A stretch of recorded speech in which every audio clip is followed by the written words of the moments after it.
దక్షిణ అండమాన్ ఆగ్నేయ బంగాళాఖాతంలో తుఫాను ఉపరితల ఆవర్తనం అయితే ఏర్పడింది. ఇది రేపటికి అంటే 24వ తేదీకి ఇది అల్పపీడన ప్రాంతంగా మారే సూచనలు కనిపిస్తున్నాయి.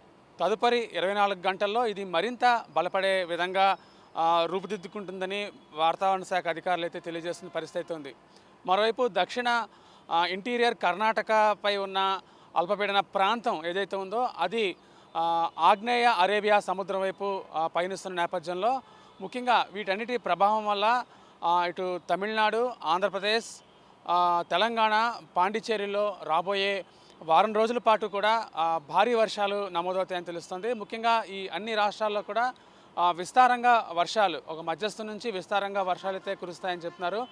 ఒకటి రెండు చోట్ల భారీ నుంచి అతి భారీ వర్షాలు, మరికొన్ని చోట్ల భారీ వర్షాలు కూడా కురుస్తాయని వాతావరణ శాఖ అధికారులు చెప్తున్న పరిస్థితి అయితే ఉంది. ముఖ్యంగా మనం చూసినట్లయితే ఆగ్నేయ బంగాళాఖాతం అలాగే తూర్పు మధ్య బంగాళాఖాతంలో కూడా బలమైన ఈదురుగాలులు వీస్తాయని హెచ్చరిస్తున్న పరిస్థితి అయితే ఉంది. తీరం వెంబడి గంటకు 35 నుంచి 45 కిలోమీటర్ల వేగంతో బలమైన ఈదురుగాలులు కూడా వీచే అవకాశం ఉంది.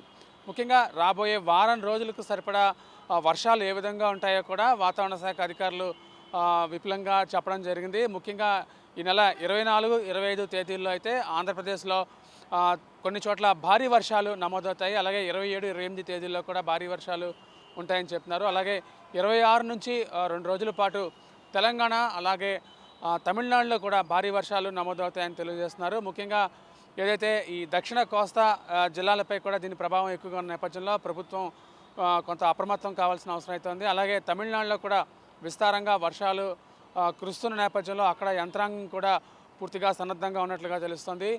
ముఖ్యంగా ఈశాన్య ఋతుపవనాల ప్రభావం అయితే చాలా విస్తృతంగా దక్షిణాది రాష్ట్రాల మీద కనిపిస్తుందని చెప్పుకోవచ్చు. వీడియో జర్నలిస్ట్ సత్యతో Murthy, VBC on TV, Visakhapatnam.